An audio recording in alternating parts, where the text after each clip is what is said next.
아버지께 참되게 예배하는 자들은 영과 진리로 예배할 때가 오나니 곧 이때라.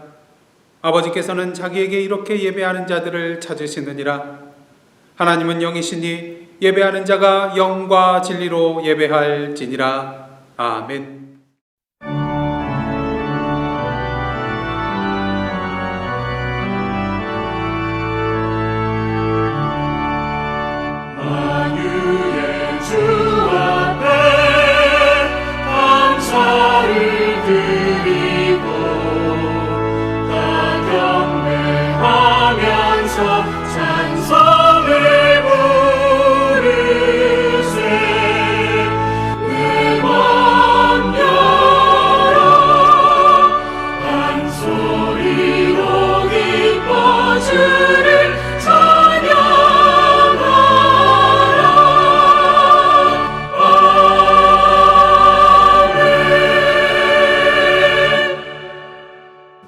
성시교독은 교독문 76번 요한복음 1장입니다.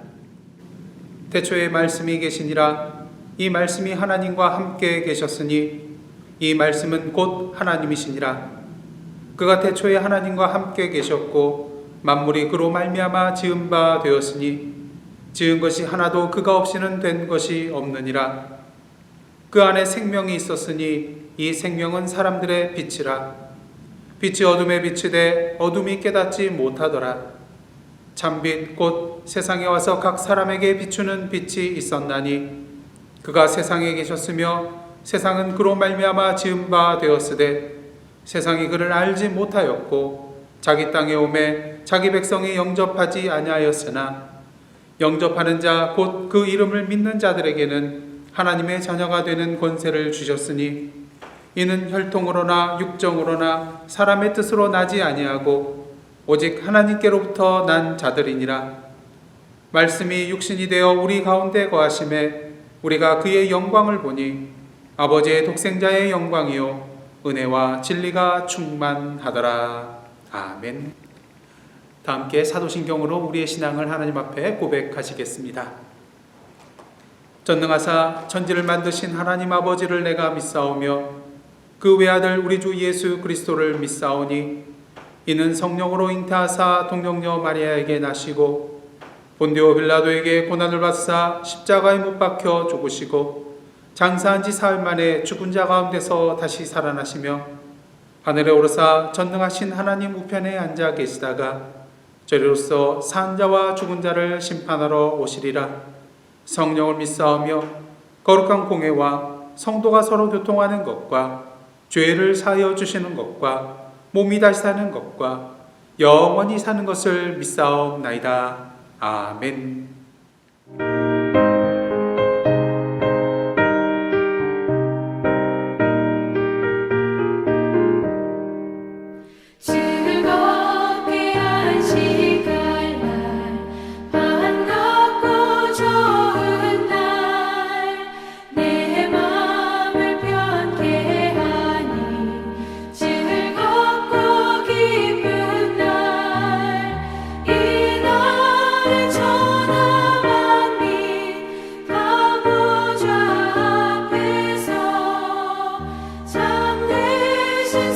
삼위일체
할렐루야. 거룩한 주일 맞이하여서 이 시간 각 가정에서 영상으로 예배드리시는 우리 예사랑 가족 여러분들 주님의 이름으로 축복하고 또한 환영합니다. 교회 소식 몇 가지 알려드리도록 하겠습니다. 4월 생일 맞으신 분들 축하를 드립니다.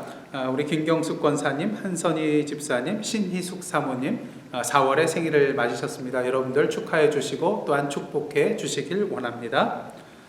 다음 주일부터 여호와께서 친히 쓰신 두 돌판이라는 그런 주제를 가지고 신명기 5장을 중심으로 십계명에 관한 그런 말씀을 나누도록 하겠습니다. 이번 기회에 십계명에 대해서 함께 깊이 있게 말씀을 나누는 그런 은혜의 시간 되시기를 원합니다. 매주 금요일 저녁 잠언서의 말씀을 통하여서 인생의 참된 지혜를 만나고 누리시는 시간 되시기를 바랍니다. 주일뿐만 아니라 금요 찬양 기도회까지 영상 예배로 함께 나아가시는 저와 여러분들의 모습 되기를 원합니다. 재정부에서 헌금 안내해 드립니다. 체크로 헌금하시는 경우에 체크를 교회로 보내주시면 감사하겠습니다. 또한 현금으로 헌금하시는 경우에는 매주 모아두셨다가 추후 공지할 때에 헌금해 주시면 되겠습니다. 재정부의 주별 수입 통계를 위해서 헌금 봉투에 해당 날짜를 꼭 기입해 주시기를 바랍니다. 지금 어려운 현실을 같이 지내고 있지만 교회 재정을 위해 성도 여러분의 기도와 또한 많은 협조 이 시간 부탁드립니다. 이상으로 교회 소식 마치고요. 이 시간에는 우리 김은택 장로님 나오셔서 기도 인도해 주시겠습니다. 예수 그리스도를 이 땅에 보내주시고 우리를 구원하시기 위해 그 험한 십자가의 고난을 이기시고 승리하셔서 구원의 은혜를 허락하신 하나님의 무한하신 사랑에 감사와 영광을 돌려드립니다. 부활의 기쁜 소식을 듣고서도 두려워하여 문을 닫고 있던 제자들에게 평강이 있을지어다 말씀하시며 부활의 기쁜 소식을 전함같이 우리도 주 앞에 나와 싸우니 우리에게도 평강을 허락하여 주시옵고 기쁨으로 성부, 성자, 성령께 찬양과 예배를 드리는 한 시간 되게 하옵소서. 그래서 그 어느 때보다도 어려운 질병 속에서 두려움과 공포와 어려운 환경 가운데 있는 저희들을 돌보아 주사 마음의 평강과 위로와 우리와 함께 하심을 믿는 저희들 되게 하옵소서. 부활을 찬양하면서도 죽음과 불의와 거짓과 위선과 죄로 물든 저희들의 모습, 주님이 묻혔던 빈 무덤을 보고도 하늘의 증언을 듣고도 주의 창자국과 못자국을 보이시는데도 우리는 여전히 믿지 못하는 어리석음을 용서하여 주시옵고 확신을 갖고 이 세상을 살면서 주님의 고난에 동참하며 주의 부활의 기쁜 소식을 전하면서 지혜롭고 슬기로운 믿음의 사람들로 살아가게 하옵소서. 새 노래로 여호와께 노래하라. 온 땅이여 여호와께 노래할지어다. 여호와께서 노래하며 그 이름을 송축하며 그 구원을 날마다 전파할지어다. 부활이요 생명이신 주님이 사망 권세를 이기시고 부활하신 지 한 주간이 지났지만 저희는 여전히 주님의 부활을 기뻐하고 찬양드립니다. 부활을 믿는 저희들 모두가 성령의 인도하심에 부활하신 주님의 현존과 능력을 체험하는 삶이 되게 하여 주실 줄 믿습니다. 이제는 부활신앙에서 흔들리지 않고 고난이 있을지라도 다시 살리시고 회복케 하시는 주님의 능력을 믿고 인내로 담대하게 이기게 하시고 주님을 향한 뜨거운 열정으로 환난과 핍박 가운데서도 복음을 전한 사도 바울처럼 최선을 다해 주님을 증거하는 복된 삶을 살게 하옵소서. 주의 피로 값주고 사신 주의 예사랑교회도 주님의 영광스러운 부활의 기쁨을 온 누리에 전파하는 교회 되게 하시옵고 교회를 찾는 영혼들마다 부활의 주님을 느끼는 교회 되게 하옵소서. 슬픔 많은 이 세상에서도 삶에 지친 영혼들의 눈물을 닦아주시고 그들의 안식과 평안을 심어주는 복된 교회 되게 하옵소서. 성도들 중에 지금 전 세계적으로 우리를 위협하는 코로나 바이러스로 말미암아 사업과 가정과 경제적으로 어려운 날들을 보내고 있사오니 주님만이 나의 구원과 회복과 치유가 있음을 믿사오니 주의 선하신 손길로 말미암아 주 안에서 감사할 수 있는 삶으로 인도하여 주옵소서. 육신의 질병으로 고통받는 교우들에게 주의 피 묻은 손길로 고침을 받고 회복하는 은혜도 체험하게 하옵소서.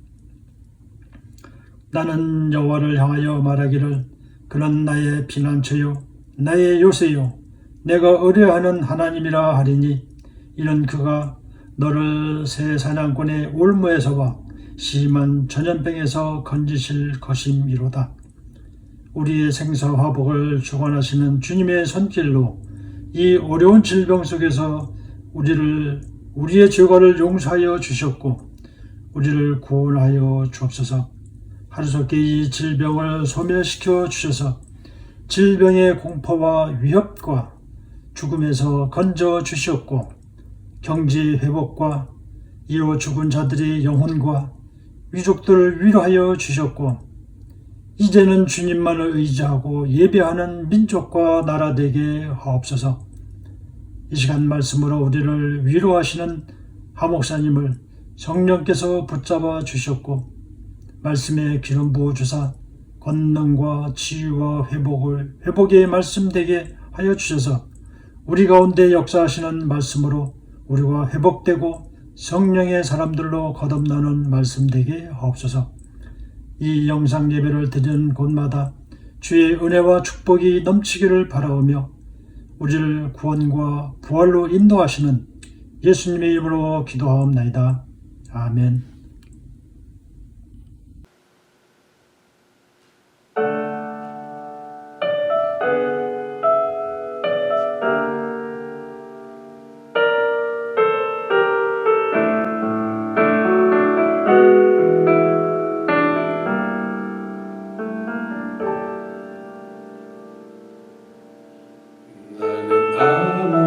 아무것도 아닙니다.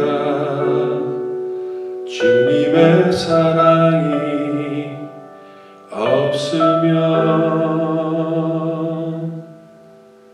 나는 아무것도 모릅니다. 주님의 지혜가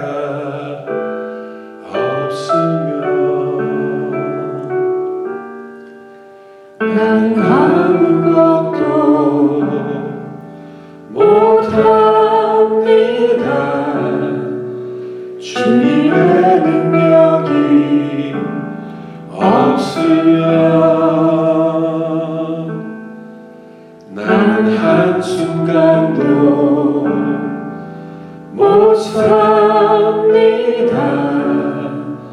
주님의 생명이 없으면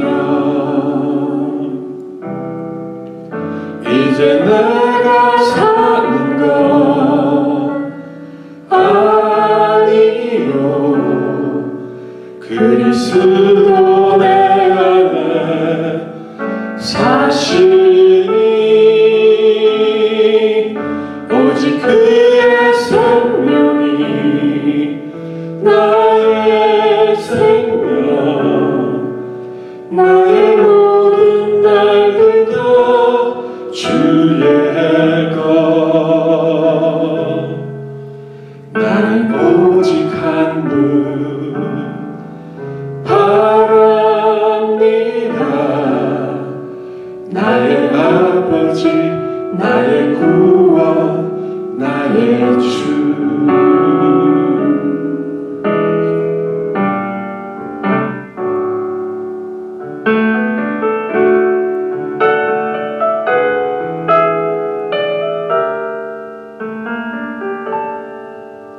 나는 아무것도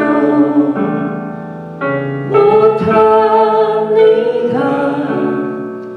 주님의 능력이 없으면 난 한순간도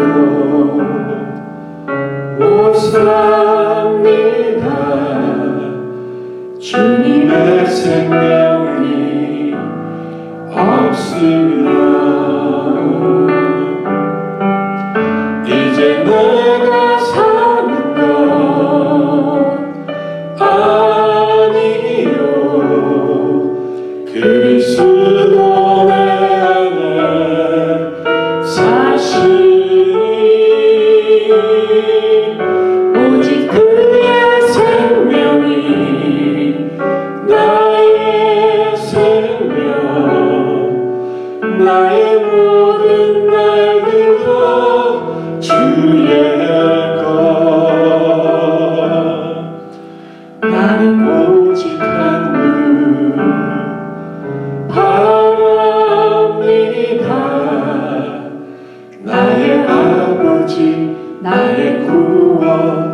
아버지 나의 구원 나의 주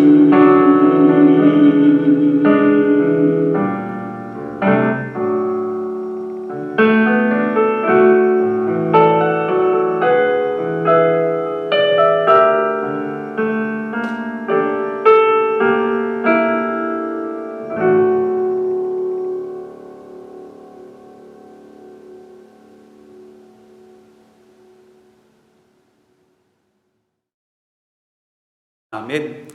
빌김 집사님과 캐티김 집사님의 은혜로운 찬양이었습니다. 함께 기도하시겠습니다. 사랑의 하나님, 오늘도 거룩한 성일 주님의 날을 기억하며 각 가정에서 영상 예배로 나아갑니다. 오늘도 이 시간 주님의 말씀을 사모하는 마음으로 주님 앞에 섰사오매 오늘도 성령으로 인쳐 주시사 주님의 말씀을 주님의 말씀으로 온전히 받는 은혜의 시간 되게 하여 주시옵소서.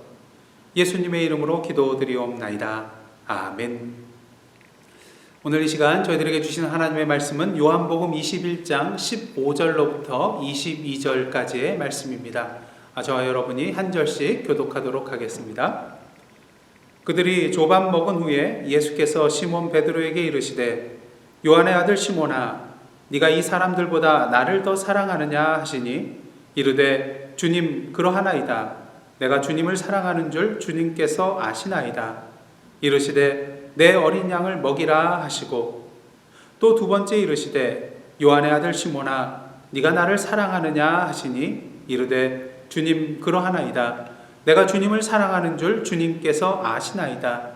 이르시되 내 양을 치라 하시고 세 번째 이르시되 요한의 아들 시몬아 내가 나를 사랑하느냐 하시니 주께서 세 번째 네가 나를 사랑하느냐 하심으로 베드로가 근심하여 이르되 주님 모든 것을 아시오매 내가 주님을 사랑하는 줄을 주님께서 아시나이다. 예수께서 이르시되 내 양을 먹이라. 내가 진실로 진실로 내게 이르노니 내가 젊어서는 스스로 띠뛰고 원하는 곳으로 다녔거니와 늙어서는 내 팔을 벌리리니 남이 내게 띠띠우고 원하지 아니하는 곳으로 데려가리라. 이 말씀을 하심은 베드로가 어떠한 죽음으로 하나님께 영광을 돌릴 것을 가리키심이로라. 이 말씀을 하시고 베드로에게 이르시되 나를 따르라 하시니 베드로가 돌이켜 예수께서 사랑하시는 그 제자가 따르는 것을 보니 그는 만찬석에서 예수의 품에 의지하여 주님을 파는 자가 누구오니까 묻던 자더라. 이에 베드로가 그를 보고 예수께 여짜오되 주님 이 사람은 어떻게 되겠사옵나이까? 예수께서 이르시되 내가 올 때까지 그를 머물게 하고자 할지라도 내게 무슨 상관이냐? 너는 나를 따르라 하시더라. 아멘. 이는 하나님의 말씀입니다. 여러분, 사랑은 움직이는 건가요? 지금부터 20년 전 2000년에 한국에서 유행했던 광고가 하나 있습니다. 이 광고에 등장하는 인물은 여러분들이 잘 아시는 차태현과 김민희인데요. 김민희가 다른 남자를 만나자 차태현이 따지며 이렇게 묻습니다. 상관하지 말라고? 그러자 여자가 이렇게 대답을 합니다. 내가 네 거야? 난 누구한테도 갈 수 있어. 나중에 차태현이 김민희에게 내가 잘못했으니 제발 돌아와 달라 이런 문자를 보내게 됩니다. 하지만 이 문자 메시지를 본 김민희는 혼잣말로 이렇게 말하죠. 사랑은 움직이는 거야 하고 전화를 닫아버리고 맙니다. 이 광고는 한솔m.com 018 이동통신 광고로서 이 광고의 메인 카피 사랑은 움직이는 거야 이 말이 당시 신세대들에게 폭발적인 그런 인기를 누리게 되었습니다. 그렇게 이 광고는 그냥 한 편으로 끝나는 것이 아니라 계속해서 4편까지 이어서 나오게 된 것을 우리가 보게 됩니다. 이 광고는 어떻습니까? 세상에 영원한 것, 변하지 않는 것은 없기 때문에 사람의 마음도 상황에 따라 변할 수 있고요, 바뀔 수 있고요. 사랑하는 감정도 움직일 수 있다는 것에 착안하여서 시청자들로 하여금 만약 그 시청자들이 다른 이동통신사의 그런 제품을 이용하고 있다면 자기 회사로 마음껏 이렇게 옮겨 타라는, 바꾸라는 그런 메시지를 전달한 것이 바로 이 광고라고 할 수가 있겠습니다. 그런데 이 메인 카피, 사랑은 움직이는 거야. 이것이 오늘날 우리의 생각과 가치관을 너무나도 잘 표현해 주는 것 같습니다. 우리는 참으로 급속히 변하는 그런 사회 속에서 살아가고 있습니다. 그렇게 이런 변화에 대응하지 못하고 대처해 나가지 못할 때에 우리는 도태되고 낙오되고 또한 뒤처지게 되는 것이죠. 그런데 문제는 무엇입니까? 이런 변화를 만들어 나아가는 주체가 우리임에도 불구하고 자세히 보면 이 변화를 주도해 나아가는 것이 아니라 오히려 우리가 만들어낸 이 변화에 끌려다니고 있는 우리의 모습을 보게 된다는 것입니다. 여러분 가운데 아직도 아날로그 폰을 사용하시는 분은 없을 것입니다. 모두들 스마트폰을 사용하고 계시겠죠. 왜요? 그게 편하잖아요. 전화기능뿐만 아니라 이 안에 컴퓨터, 인터넷, TV 기능이 다 들어있기 때문인 것입니다. 그러기에 노모포비아라는 그런 용어까지 등장했습니다. 노 모바일 포비아라고 이렇게 할 수가 있는데요. 휴대전화가 없으면 마음이 불안해지고 공포감에 휩싸이는 그런 공포증을 말할 때 노모포비아 이런 말을 쓴다고 합니다. 사실 세상에 많은 그런 사람들이 자신도 모른 채 이러한 스마트폰 중독에 빠져 있는 것을 보게 됩니다. 그래서 대부분의 스마트폰 이용자들은요, 하루에 100번 이상 이 전화를 잠금과 해제를 반복한다고 합니다. 또한 스마트폰과 함께 하루를 시작하고요, 또 스마트폰과 함께 잠자리에 드는 것이 우리의 현대인의 삶의 모습이라고 할 수가 있다는 것이죠. 저와 여러분은 어떻습니까? 혹시 카톡에 중독되어 있지는 않습니까? 아니면 유튜브에 중독되어 있지 않습니까? 한번 생각해 보시기를 바랍니다. 물론 세상이 이렇게 급속하게 변화하기 때문에 그에 따라 우리도 변화하고 달라져야 합니다. 세상의 문화도 변하기 때문에 복음의 내용과 그 중심은 변하지 않더라도 그 복음을 전달하는 방식과 형식은 달라져야 한다는 것이죠. 마치 사도 바울이 복음을 전할 때에 유대인들에게는 유대인과 같이, 율법 아래 있는 자들에게는 율법 아래 있는 자와 같이, 또 율법이 없는 자에게는 율법이 없는 자 같이, 또 연약한 자에게는 약한 자와 같이 가능하면 더 많은 사람들에게 복음을 전하고자 한 것을 우리는 보게 됩니다. 바꿀 것은 바꾸고 변화되어야 될 것은 변화시켜 나가야 합니다. 하지만 세상이 아무리 변화하고 바뀌어도 변하지 않고 바뀌지 말아야 할 것이 있다는 것을 우리는 분명히 알고 있습니다. 그것이 무엇일까요? 고린도전서 13장 13절 말씀입니다. 그런즉 믿음, 소망, 사랑 이 세 가지는 항상 있을 것인데 그 중에 제일은 사랑이라. 그리스도인으로서 우리에게 변치 않아야 될 것, 변화되지 말아야 될 것이 있는데, 항상 있어야 될 것이 있는데 그것이 무엇입니까? 바로 주님을 향한 믿음과 소망과 사랑이라는 것이죠. 그런데 이 세 가지 중에 제일은 무엇입니까? 사랑입니다. 왜 그럴까요? 우리가 가지고 있는 믿음과 소망, 이것은 어떻습니까? 이제 하나님의 나라가 이 땅에 도래할 때에 그 모든 것들은 다 이루어지기 때문에 더 이상 믿음을 가질 필요도 없고요, 소망을 가질 필요가 없습니다. 왜요? 다 이루어졌잖아요. 반면 사랑은 어떻습니까? 하나님의 나라에 가서도 우리가 계속해서 영원토록 행해야 될 것이 바로 사랑이라는 것입니다. 그런 의미에서 오늘도 주님을 향한 우리의 사랑은 변하지 말아야 한다는 것이죠. 움직이지 말아야 한다는 것입니다. 하지만 우리의 사랑은 어떻습니까? 참으로 연약하죠. 그래서 자꾸 흔들리고요, 자꾸 변하고요, 자꾸 움직입니다. 오늘 본문에 나오는 베드로가 바로 그러하였습니다. 마음은 원이로되 육신이 약하여서 주님을 향한 사랑이 흔들리고 변했던 자가 바로 베드로였다는 것이죠. 하지만 베드로를 향한 주님의 사랑은 어땠습니까? 변함이 없고 움직임이 없었습니다. 그러게 예수께서는 자신을 3번씩이나 부인했던 베드로를 사랑하셔서 그에게 다시 찾아오시게 된 것이죠.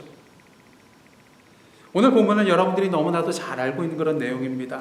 먼저 본문에 앞선 그런 내용들을 잠시 살펴보면요, 시몬 베드로가 도마와 나다나엘, 또 야고보, 요한, 그리고 다른 두 제자와 함께 디베라호스, 즉 갈릴리 호수에 가서 물고기를 잡으려고 배에 올랐으나 밤이 맞도록 아무것도 잡지 못하였습니다.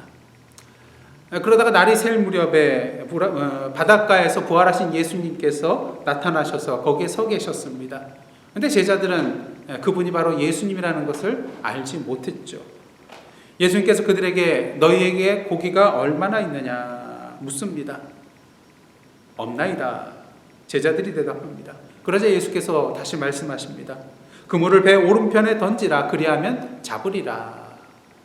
이에 제자들이 예수님의 말씀에 그대로 순종하여서 물고기가 너무 많아서 들어 올릴 수 없을 정도로 많이 잡게 되었습니다. 그때 예수께서 사랑하시는 제자 요한이 예수님을 알아보고 베드로에게 말하죠. 주님이라. 이 말을 들은 베드로 어떻게 합니까? 역시 베드로입니다. 배를 타고 물가로 가도 될 터인데 어떻습니까? 겉옷을 허리에 두른 채 바다로 뛰어내려서 헤엄쳐서 예수께로 나아가는 것을 보게 됩니다. 다른 제자들도 작은 배를 타고 물고기 든 그런 그물을 끌고 육지로 나오게 됩니다. 육지로 와보니 숯불이 펴져 있었고요. 그 위에 생선이 놓여 있었습니다. 떡도 있었습니다. 예수께서는 지금 잡은 생선을 가져오라 이렇게 말씀하시고 이에 베드로가 그물을 육지에 끌어올리게 되는데 그 잡은 물고기 수가 얼마입니까? 153마리였습니다. 이렇게 많은 물고기가 잡혔음에도 불구하고 그물이 찢어지지 않았다는 것, 참으로 놀라운 일이었던 것이죠. 이처럼 예수님의 말씀대로 순종하는 곳에 기적과 차고 넘치는 풍요로움의 역사가 일어나는 것을 우리가 보게 되는 것입니다. 예수께서 말씀하십니다. 와서 조반을 먹으라. 예수께서 그들에게 떡과 생선을 나누어 주십니다. 그리고 이어서 오늘 본문 말씀이 이어지는데요. 15절은 오늘 본문을 이렇게 시작하고 있습니다. 그들이 조반 먹은 후에. 그리고 예수께서 베드로에게 묻습니다. 요한의 아들 시몬아, 네가 이 사람들보다 나를 더 사랑하느냐? 예수께서는 이 질문을 3번씩이나 반복하여 물으셨고요. 베드로는 그때마다 내가 주님을 사랑하는 줄을 주님께서 아시나이다. 동일한 대답으로 답하게 되는 것을 보게 됩니다. 예수께서는 이러한 베드로의 대답에 대해서 내 어린 양을 먹이라. 내 양을 치라. 내 양을 먹이라. 말씀해 주십니다. 그리고 베드로 그가 앞으로 순교하게 될 것을 이야기하신 후에 나를 따르라 말씀하시는 것을 보게 됩니다. 오늘 이 시간 저는 예수님의 질문에 대한 베드로의 대답, 내가 주님을 사랑하는 줄을 주님께서 아시나이다. 여기에 집중하고자 합니다. 예수님을 향한 베드로의 사랑의 이 고백은요, 그리스도인으로서 주님을 향한 우리의 사랑의 고백이 어떠한 고백이 되어야 되는 것을 분명히 보여주고 있습니다.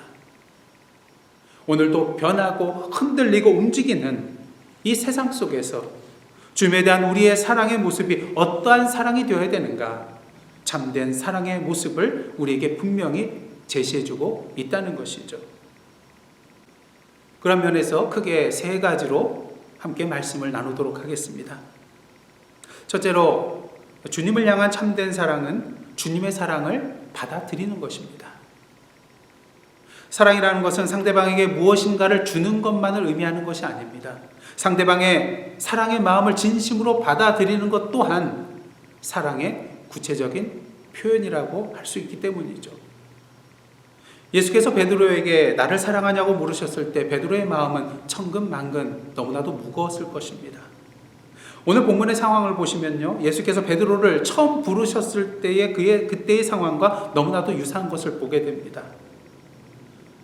둘 다 모두 동일한 장소 갈릴리 호숫가입니다. 두 경우 모두 물고기를 잡으려 했지만 밤새도록 잡지 못하고 예수님의 말씀대로 순종하였을 때 많은 물고기를 잡게 되었다는 것, 동일한 내용입니다. 베드로는 분명히 이러한 상황 속에서 예수께서 처음 자신을 제자로 부르셨던 그때를 기억하였을 것입니다. 그리고 주님에 대한 자신의 첫상을 잃어버리고 자신의 생명과 안전을 더 우선시하여 예수님을 부인하였던 자신의 연약한 모습이 오버랩되어서 나타나게 되었을 것입니다. 또한 오늘 본문 앞의 내용을 보시면 제자들이 예수께 나아갔을 때 예수께서 숯불을 피우고 생선을 굽고 계셨습니다. 이 숯불을 보았을 때 베드로는 어느 때가 생각이 났을까요? 예, 그렇습니다. 예수님께서 가야바의 뜰에 잡혀 계셨을 때 그때가 생각이 났을 것입니다.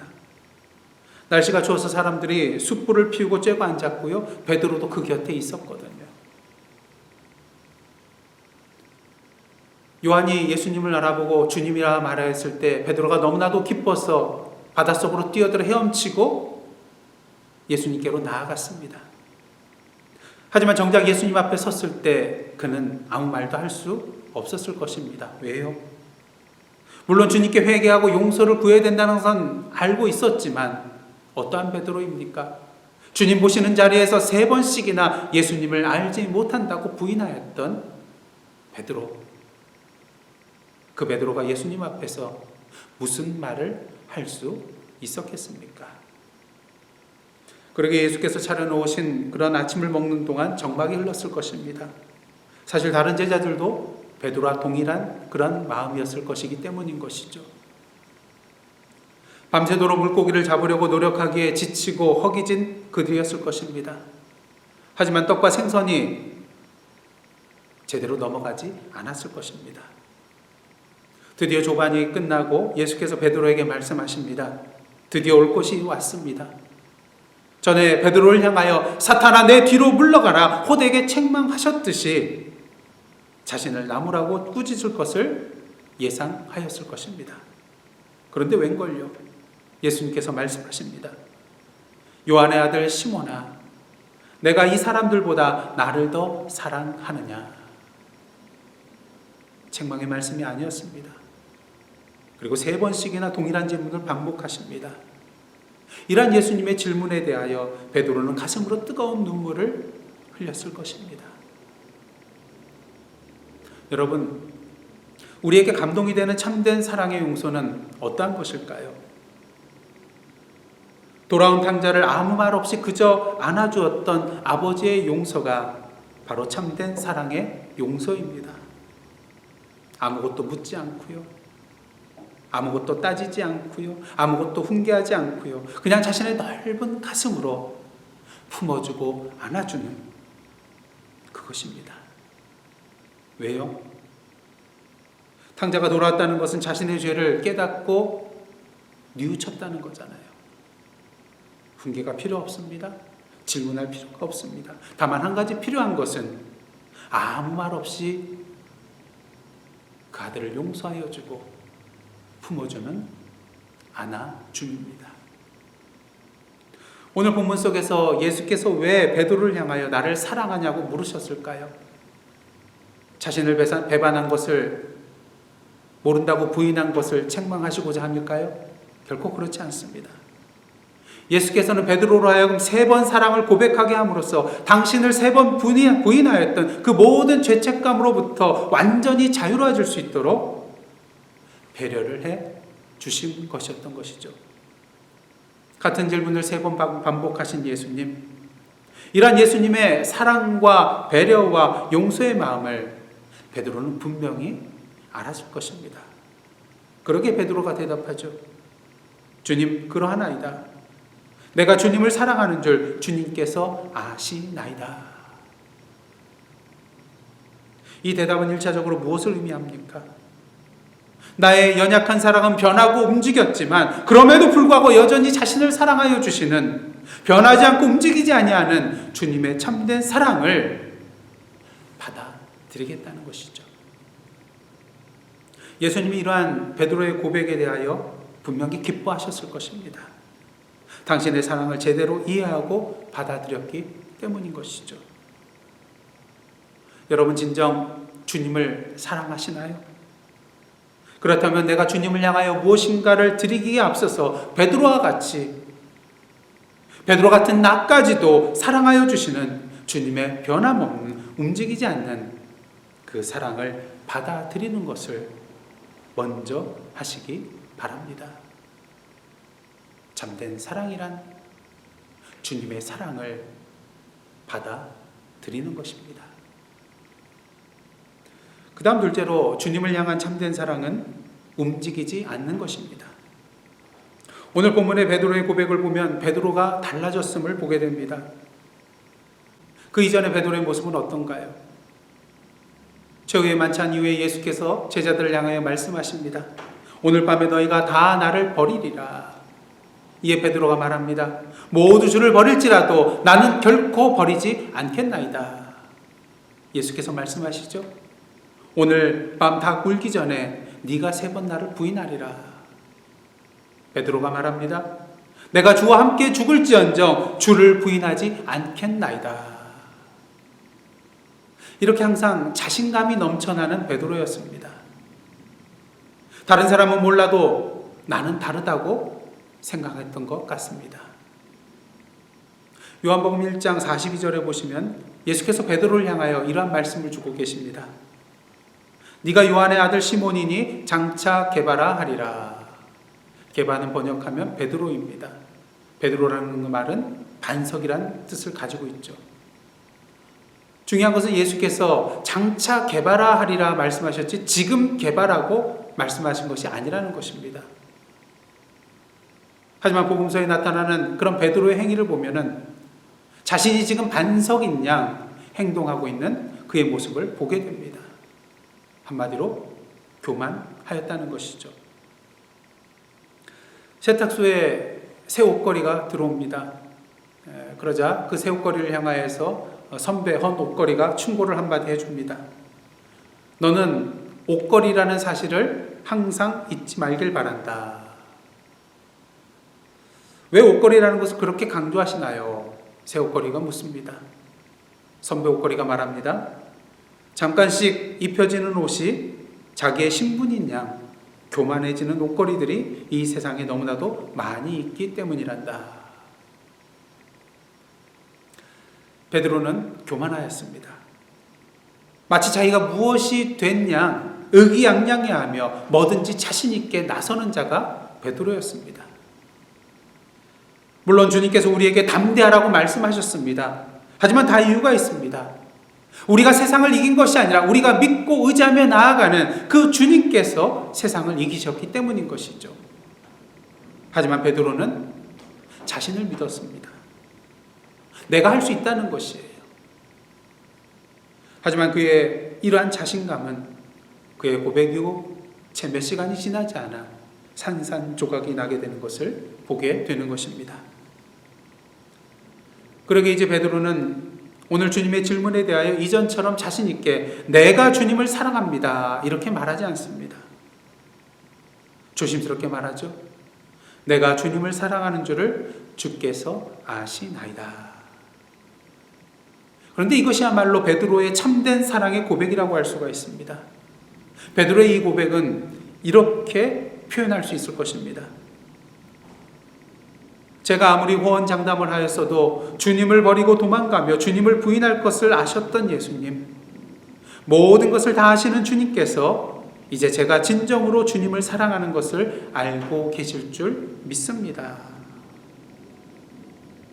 예수님에 대한 자신의 사랑이 확실하다는 것을 이제 자신의 이름으로 주장하기보다는 주님께서 아신다는 말로 표현하고 있는 그의 모습입니다.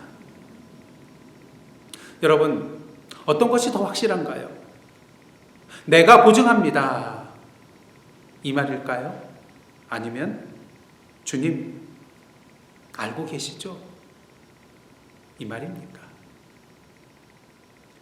전에는 자신의 이름을 의지하였기에 변하고 움직이며 흔들리는 사랑으로 나아갔던 베드로였지만 이제는 자신의 이름을 내려놓고 주님의 이름 안에서 참된 사랑을 고백하며 나아가는 그의 모습을 볼 수 있는 것입니다. 이제는 변하지 않고 움직이지 아니하는 사랑으로 나아가겠다는 확실한 결단의 사랑 고백인 것이죠. 바라기는 오늘도 주님 앞에 제가 주님을 사랑합니다. 이것으로 그치는 사랑 고백이 아니라 주님, 제가 주님을 사랑하는 것을 주님께서 아시죠라고 고백하는, 거기까지 나아가는 저희들의 주님을 향한 사랑, 변함이 없는 사랑, 움직임이 없는 그런 사랑이 되기를 간절히 소원합니다. 마지막으로 주님을 향한 참된 사랑은 움직이는 것입니다. 사실 참된 사랑이라는 것은 움직이는 것이 아닙니다. 하지만 동시에 참된 사랑은 움직이는 것이 되어야 합니다. 사랑의 대상 그 자체에 대해서는 변하지 않고 움직이지 말아야 되지만 그 사랑의 대상을 위해서는 우리가 움직여야 한다는 것입니다. 오늘 본문 속에서 부활하신 주님께서 제자들을 찾아오셨습니다. 자신을 버리고 부인하고 배반하고 도망하였던 자들입니다. 이 정도면 부활하신 주님께서 그들을 찾아갈 이유가 없습니다. 찾아가지 않으셔도 누가 뭐라 할 사람이 없을 것입니다. 하지만 주님의 사랑은 끝까지 사랑하시는 사랑이기에 제자들을 찾아와 주셨습니다. 이러한 주님의 사랑은 저 멀리에 계셔서 그냥 입술로만 사랑한다고 고백하는, 말씀하시는 그러한 사랑이 아닌 것입니다. 오늘도 우리의 삶의 현장까지 찾아와 주시는 사랑, 바로 우리를 위하여 움직이시는 사랑이라는 것을 우리가 보게 되는 것이죠. 그런 면에 있어서 주님을 향한 우리의 사랑도 입술로만의 사랑을 고백하는 것이 아니라 움직이는 사랑이 되어야 합니다. 두 가지 차원의 움직임이 있을 수가 있는데요. 먼저 우리의 마음이 움직여야 됩니다. 그동안 나에게 초점이 맞추어져 있던 우리의 마음이 이제는 주님의 마음을 향하여 움직여야 된다는 것이죠. 여러분들 이런 경험 해보셨죠? 누군가를 사랑하게 되면 어떻습니까? 나의 삶에 있어서 많은 부분들이 바뀌게 됩니다. 변화하게 됩니다. 식당에 가면 내가 좋아하는 음식보다 상대방이 좋아하는 음식이 무엇인지 먼저 생각하게 됩니다. 내가 좋아하는 영화가 아니라 상대방이 좋아하는 영화를 함께 보게 되어 있습니다. 내 생각보다 상대방의 생각을 먼저 헤아리게 된다는 것이죠. 진정 여러분이 주님을 사랑하신다면 주님이 좋아하시는 것이 무엇인지, 주님의 생각과 판단과 뜻이 무엇인지 거기에 초점을 맞추시고 그것으로 여러분의 마음을 움직이시는 저와 여러분이 되시기를 원합니다. 또한 두 번째 차원으로 우리의 손과 발이 움직여야 합니다. 진정한 사랑은 우리의 마음만 움직이는 것이 아니라 그것을 넘어서서 우리의 손과 발이 움직이는 것을 의미하기 때문인 것이죠. 의지적으로 행동하는 데까지 나아가는 것이 참된 사랑이라는 것입니다. 진실로 누군가를 사랑하고 있는가를 우리는 어떻게 알 수 있을까요? 사랑한다고 고백했다고요? 내 마음이 그를 향하고 있다고요? 그 사람과 동일한 마음을 품고 있다고요? 물론 이러한 것들이 누군가를 사랑하고 있다는 증거의 일부가 될 수가 있습니다. 하지만 이 모든 것들보다 더 확실한 증거가 무엇입니까? 내가 지금 그 사람을 위하여 손과 발을 움직이고 있냐는 것입니다. 예수께서 당신을 향한 베드로의 사랑의 고백에 대하여 이러한 말씀을 하십니다.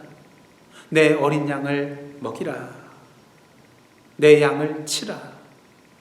내 양을 먹이라. 진정 누군가를 사랑하면요, 그가 소중히 여기며 사랑하는 대상을 나도 소중히 여기고 사랑해야 합니다. 그런 의미에서 주님께서 소중히 여기시며 사랑하시는 그 양을 먹이고 치는 일이야말로 주님을 사랑하는 구체적인 행위라고 할 수가 있다는 것이죠. 그러게 내 양을 먹이라, 내 양을 치라는 주님의 말씀에 대하여 내가 주님을 사랑하는 줄 주께서 아시나이다 고백하였다는 것은 실제로 이러한 삶으로 나아가겠다는 결단의 고백인 것입니다. 오늘 본문에서 예수께서 먹이라, 치라, 먹이라 세 번씩 동일한 의미의 말씀을 반복하신 이유는 앞으로의 베드로의 사역에 있어서 가장 중요한 본질적인 사명이 바로 하나님의 말씀을 전하고 가르치며 성도들을 양육하는 일이었기 때문일 것입니다. 그런 의미에서 우리가 진정 주님을 사랑한다면 오늘도 주님께서 우리에게 맡겨주신 사명에 대하여 최선을 다하며 나아가야 한다는 것이죠. 내가 이루고자 하는 것, 내가 원하는 것이 아니라 주님께서 우리를 통하여 이루고자 하시는 것, 주님께서 원하시는 바를 향하여 움직여 나아가야 한다는 것입니다. 그런데 우리의 문제는 무엇인가요? 주님을 위하여 일한다고 하면서도 자꾸 내 인간적인 생각과 인간적인 방법대로 일하고자 한다는 것입니다. 그러기에 우리는 분명히 해야 됩니다. 모든 일에 있어서 주님께서 생각하시는 것, 주님의 방식으로 나아가야 한다는 것이죠. 베드로가 주님에 대한 사랑을 고백하자 예수님께서 그의 사랑의 고백의 진정성을 아시고 내 양을 먹이라, 내 양을 치라, 이 말씀에 덧붙여 이런 말씀을 하고 계십니다. 오늘 본문 18절 말씀입니다. 내가 진실로 진실로 내게 이르노니 내가 젊어서는 스스로 띠띠고 원하는 곳으로 다녔거니와 늙어서는 내 팔을 벌리리니 남이 내게 띠띠우고 원하지 아니하는 곳으로 데려가리라. 앞으로 베드로가 어떠한 죽음으로 하나님 앞에 영광을 올리게 될지 알려주는 말씀입니다. 앞으로 순교하게 될 것이라는 것이죠. 그리고 이 말씀을 하신 후 베드로에게 말씀하십니다. 나를 따르라. 그런데 이때 예수께서 사랑하시는 제자 요한이 베드로의 눈에 들어오게 됩니다. 베드로가 예수님께 질문합니다. 주님, 이 사람은 어떻게 되겠사옵나이까? 무엇을 말합니까? 예수님, 저는 순교의 길로 나아가게 되는데 예수님께서 사랑하시는 이 요한은 어떻게 될 것입니까? 저 같아도 궁금할 것 같아요. 예수님께 충분히 할 수 있는 질문입니다. 하지만 예수님의 대답은 단호합니다. 22절 말씀입니다. 내가 올 때까지 그를 머물게 하고자 할지라도 내게 무슨 상관이냐? 너는 나를 따르라. 오늘도 우리의 주님을 향한 그런 사랑의 마음을 흔들리게 만들고 변화하게 만들고 움직이게 만드는 그런 요소가 있다면 무엇입니까? 그 중에 대표적인 하나가 바로 왜 나만입니다. 왜 나만? 왜 나만 가야 하나요? 왜 나만 손해를 봐야 되나요? 왜 나만 눈물을 흘려야 되나요? 왜 나만 욕을 먹어야 되나요? 왜 나만 땀을 흘려야 되나요? 왜 나만 십자가를 져야 하나요? 왜 나만 죽어야 하나요?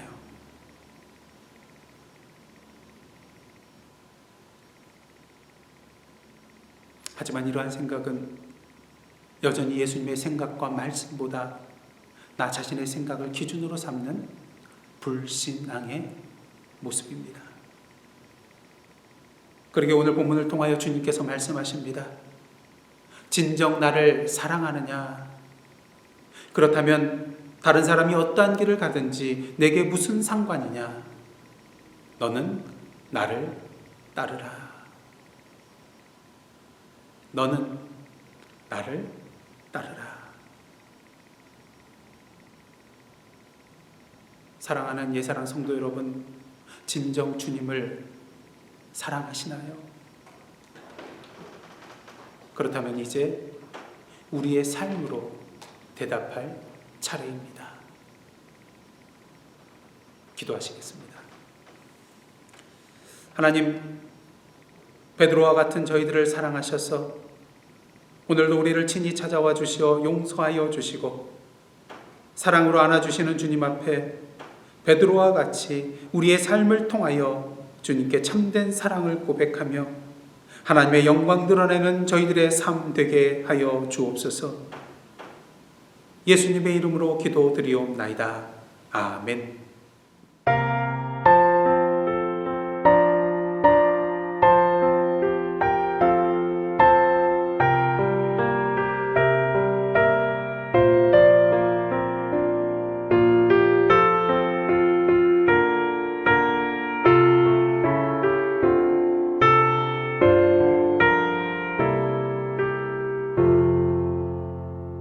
내 주 대신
시간 다 함께 찬송 50장 1절 부르시며 하나님 앞에 봉헌하시겠습니다.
다 함께 기도하시겠습니다.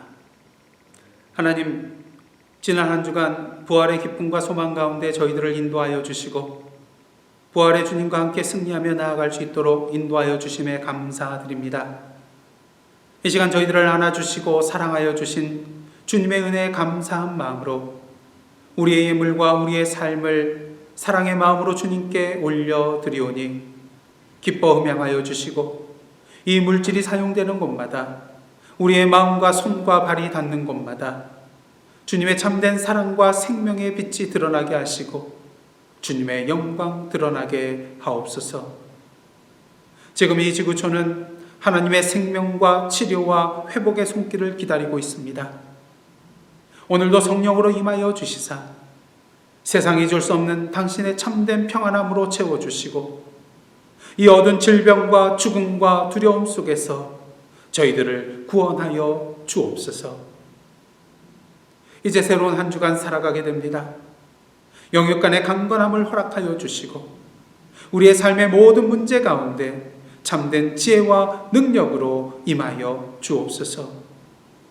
매일매일 기도를 통하여 세상을 품고 하나님의 나라의 지경을 넓혀 나아가는 거룩한 저희들의 삶 되게 하여 주옵소서. 이 모든 말씀 예수님의 이름으로 기도드리옵나이다. 아멘. 이제 다 함께 파송의 말씀으로 나아가겠습니다. 사랑하는 성도 여러분, 하나님께서 여러분을 주님의 몸된 지체로 부르고 계십니다. 주여, 우리의 삶을 주님이 기뻐하시는 거룩한 산 제사로 드리겠나이다. 아멘. 이제는 우리 구주 예수 그리스도의 은혜와 하나님 아버지의 크신 사랑과 성령님의 감동감을 교제케 하시는 역사가 오늘 이 시간 오늘의 베드로가 되어 주님 앞에 참된 사랑의 고백을 통하여서 우리의 삶을 주님께서 원하시는 산제사로 드림으로 말미암아 오늘도 우리에게 맡겨주신 그 사명을 온전히 감당하며 하나님의 나라와 그 의를 이루기로 다짐하며 나아가는 당신의 백성들 머리에와 그 삶의 터전 위에 나라와 민족과 이 미국 땅과 선교지와 오늘도 코로나 바이러스로 말미암아 고통받고 신음하고 있는 온 세계 위에 이제로부터 영원토록 함께 계시옵기를 간절히 축원하옵나이다. 아멘.